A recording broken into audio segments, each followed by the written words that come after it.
السلام عليكم ورحمة الله وبركاته، وحشتوني جدًا، جدًا، جدًا. أخواتي وحبايبي، يا رب تكونوا بألف صحة وألف خير. جينا النهارده بفيديو جديد، جينا النهارده بطريقة عمل المحشي مع الفراخ مشوية جوّه الفرن في صينية واحدة. دي مش طريقتي، طريقة يوتيوبر جميلة علّمتني إزاي أعملها. قُلت أجرّبها معاكم، يالّا بينا نشوف الطريقة والمقادير ونشوف الطريقة إذا كانت ناجحة والّا لأ. عندي فرخة منضّفاها طبعًا كويس جدًا، كُلّنا شاطرين وحاجتنا نضيفة. عملت فيها فتحات من جوّه، سِبت الجلد زي ما هو. أنا في الطبيعي باشيل الجلد، لكن هنا سِبت الجلد زي ما هو. هنتبّل بقى فرختنا، نقول الحاجات اللي إحنا هنتبّل بيها الفرخة. عندي بصلايتين وسط، ويا ريت يكون بصل أحمر ما يكونش بصل أبيض، كان نِفْسي يكون بصل أحمر عشان البصل الأحمر بيبقى فيه مَيّة كتير. عندي طماطميتين وسط، فصّين توم، نُص فلفل بارد، ومعاه فلفل حراق، بس أنا ما حطيتش فلفل حراق الصراحة عشان الأولاد. أضربهم كلّهم مع بعض، وبعد كده أنزل بالتوابل بتاعتي، وقُلنا زي ما قُلنا كل واحدة تحط توابلها اللي هي بتحبها واللي موجودة عندها. معلقتين زبادي، بس ما كانش موجود عندي زبادي وقتها. حطيت معلقتين لبن عليهم نُص ليمونة وسِبتهم شوية، وبعد كده حطيتهم على الخلطة. معلقة صلصة كبيرة، معلقتين زيت، وعندي عصرة ليمون، نُص معلقة خل، ونُص معلقة سكر صغيرة. ولو عندِك عسل أسود حُطّي نُص معلقة عسل أسود، ما تخافيش منّه. قلّبتهم كلّهم مع بعض، ضبّطت الملح بتاعي كويس وقلّبتهم مع بعض، وبعد كده هانزل بيها بقى على الفراخ أتبّلها كويس. زي ما قُلنا عملت فتحات جوّه الفرخة علشان خاطر التتبيلة تدخل فيها. أتبّلها بقى كويس وأدخّل التتبيلة بتاعتي في كل مكان جوّه الفرخة.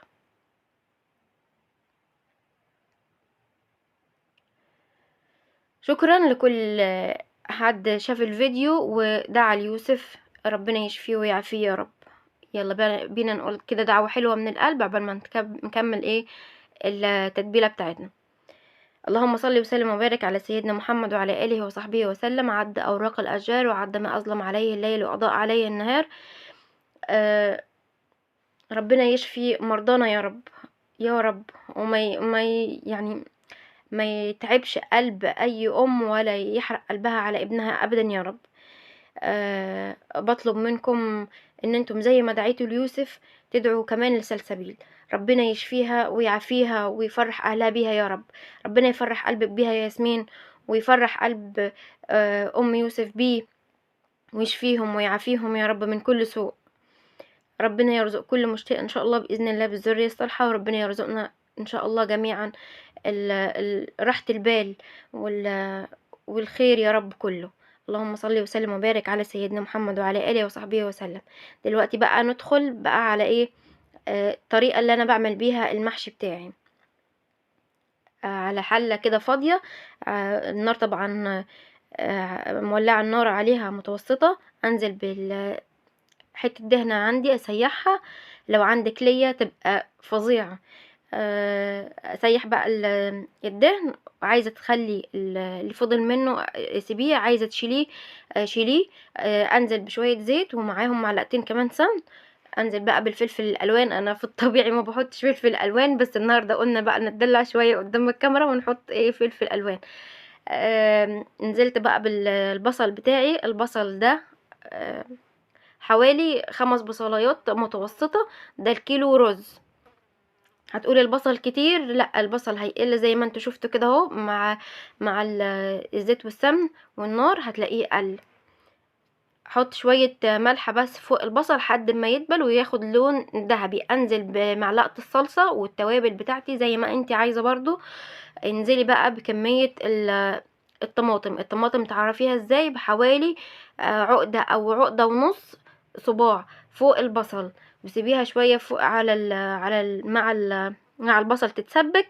أول ما يظهر فوق الطماطم ال السمن والزيت اللي أنتِ حطيتيه، خلاص انزلي بقى بالرز بتاعِك. أنا حطيت كيلو رز، شِلت شوية الأول من الخلطة على جنب، حسيت إن الخلطة كتير، قُلت لمّا أشوفها هتكفّي والّا لأ. نزلت بالرز بتاعي قلّبته شوية على النار. في ناس ما بتحبش تقلّبه على النار، بس أنا بادّي له تقليبة خفيفة. لقيته محتاج الشوية اللي أنا شِلتهم نزّلتهم عليه. شلت الرز بتاعي بقى من على البوتاجاز، وبعد كده نزلت بالخضرة على الرز وقلبتهم كويس. الخضرة بتاعتي طبعا كلنا زي ما كلنا عارفين شبت وبقدونس وكزبرة. انا ما بحطش نعناع، لو انت بتحبي النعناع في المحشي حطي، لكن انا ما بقتنعش بالنعناع جوه المحشي. انا بوريكي بقى، انا ما بقورش البتنجان ولا الكوسه بالمقوره. آم، خايفه فيها الصراحه.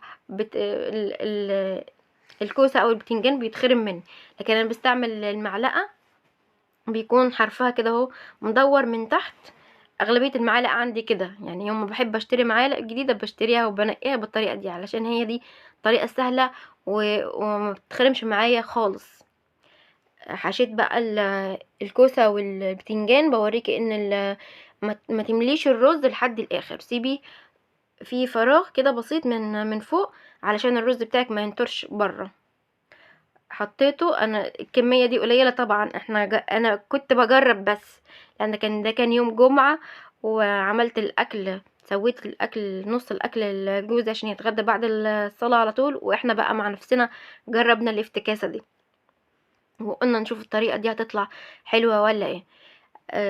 زودت الشوربه بتاعتي، وغلفت المحشي بورق زبده وورق فويل، وهدخلهم بقى على فرن سخن درجة حرارة 180، واسيبهم لمدة هي قالت مدة ساعتين، بس انا الصراحة استعجلت عليها وطلعتها كانت لسه ما كملش الساعتين، كان يدوب ساعة ونص. الاولاد كانوا واقفين، والصراحة لقيتها يعني الفراخ احمرت، مش محتاجة لا شواية ولا اي حاجة، زي ما انتوا شايفين كده الفراخ بتاعتي طالعة عاملة ازاي. اقول لكم بقى مين هي اليوتيوبر اللي ايه ورتني الطريقة دي او اتعلمت منها الطريقة دي؟ هي ام ريانة، يوتيوبر جميلة جدا، وصفاتها بسم الله ما شاء الله. ادخلوا يا بنات شوفوها. القناة بتاعتها اسمها وصفات ويوميات ام ريانة. طريقة جميلة جدا جدا، وعمري ما كنت اتخيل انها تطلع كده. كان في ناس جيراننا بيقولوا لي دايما ان هما بيسووا الفراخ بالطريقة دي، بس عمري ما جربتها. وامي برضو بتسويها، بس بعد ما اتجوزنا احنا بقى وطلعنا من البيت، فبتسويها لاخواتي بنفس الطريقة، بس برضو عمري ما جربت الطريقة دي. فلما شفتها قلت اجربها، واجرب كمان ان انا اسوي معاها المحشي.